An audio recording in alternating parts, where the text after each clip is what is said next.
Va ora in onda il notiziario di Radio Libertà, realizzato in collaborazione con Il Sussidiario.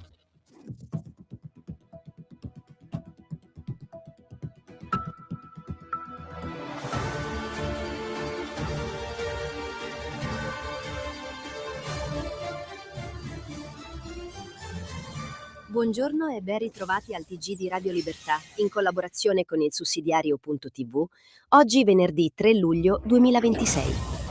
In apertura il rapporto tra Italia e Stati Uniti. A La Taverna il governo c'è, con Salvini e Tajani, mentre si riaprono prove di dialogo con Washington. Poi la difesa. Roma frena sul fondo europeo SAFE e rivendica Parlamento e sovranità nazionale. Caos in vigilanza RAI, con dimissioni a catena e scontro tra maggioranza e opposizioni. Tensione anche sul Quirinale, dopo l'ipotesi Meloni al Colle e la reazione della sinistra. In Europa Schengen è sotto pressione, tra controlli ai confini e immigrazione illegale. Infine l'Iran, ferito al vertice dopo l'uccisione di Khamenei. Questi i titoli, ora il resto del giornale. USA, fortuna che c'è Salvini. Roma-Washington, prove di dialogo. A La Taverna, a ricevimento dell'ambasciatore americano Tilman Fertitta per il 250° anniversario dell'indipendenza degli Stati Uniti, Giorgia Meloni non c'è, ma il governo c'è, con Antonio Tajani e soprattutto Matteo Salvini. Il vice premier sale sul palco e ribadisce un punto netto. Il rapporto tra Italia e Stati Uniti non si mette in discussione per polemiche di stagione. Dopo mesi di tensioni tra Donald Trump e la Premier, la Lega presidia il canale con Washington e distingue alleanza da sudditanza. America First e interesse nazionale italiano possono parlarsi. Prima la propria nazione, poi il resto. Salvini tiene aperto il ponte atlantico. Difesa decide Roma, non Ursula. No agli automatismi europei. Alleati degli Stati Uniti, sì. Esecutori automatici di Bruxelles, no. È la linea che emerge dal nuovo stop italiano all'utilizzo del fondo europeo SAFE per le spese militari. Il governo non dice no alla difesa né all'Alleanza Atlantica.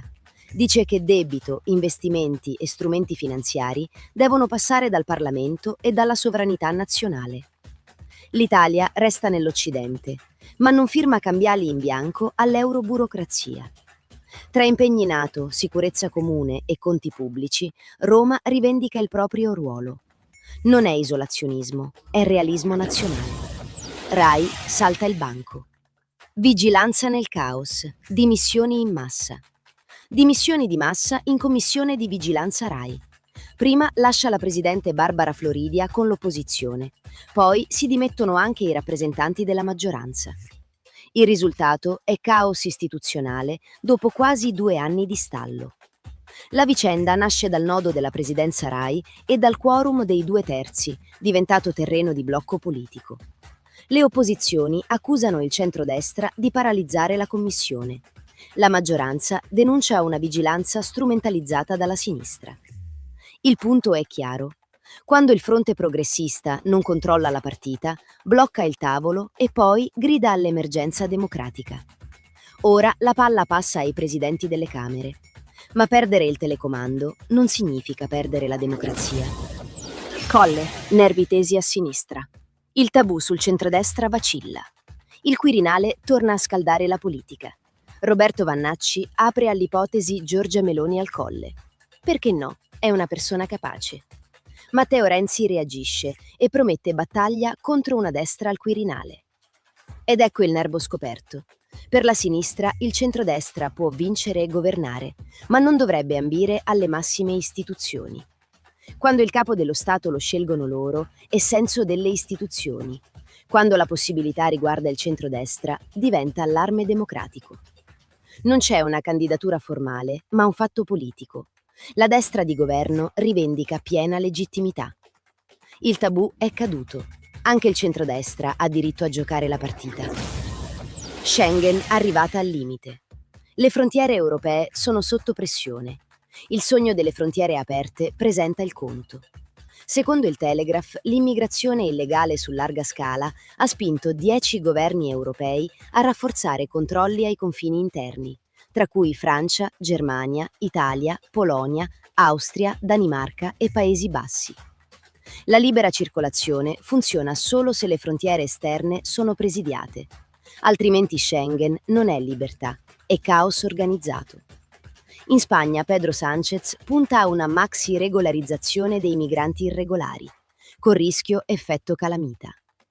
La Lega lo dice da anni: senza controllo dei confini non esiste Europa, ma scaricabarile tra stati. Iran, regime ferito. Oggi i funerali di Khamenei a Teheran. A Teheran la salma di Ali Khamenei è arrivata alla grande moschea di Mosalla per i funerali. Secondo ANSA, il leader supremo iraniano è stato ucciso durante attacchi statunitensi e israeliani. Alla cerimonia compare anche Ahmad Vahidi, capo delle guardie rivoluzionarie.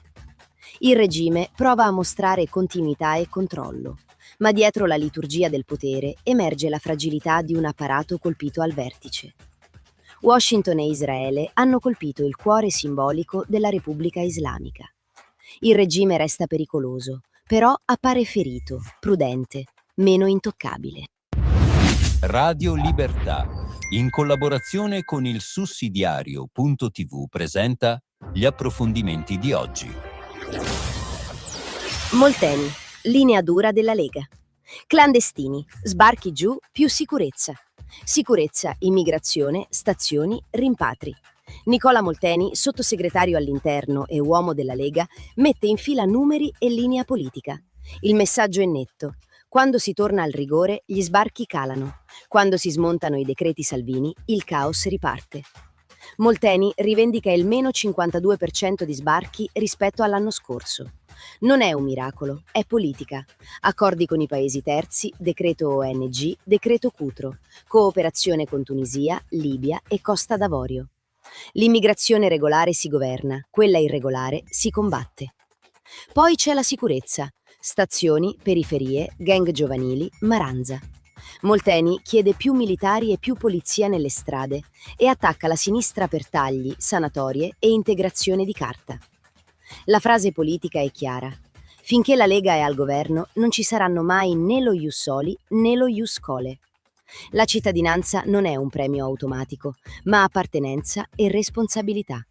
Salvini, dice Molteni, ha dimostrato di saper fare ciò che altri non hanno fatto: sicurezza come tutela concreta dei cittadini.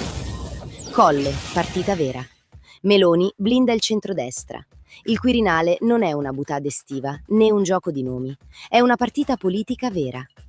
Marco Zacchera, sul sussidiario, legge l'uscita di Giorgia Meloni nel modo giusto.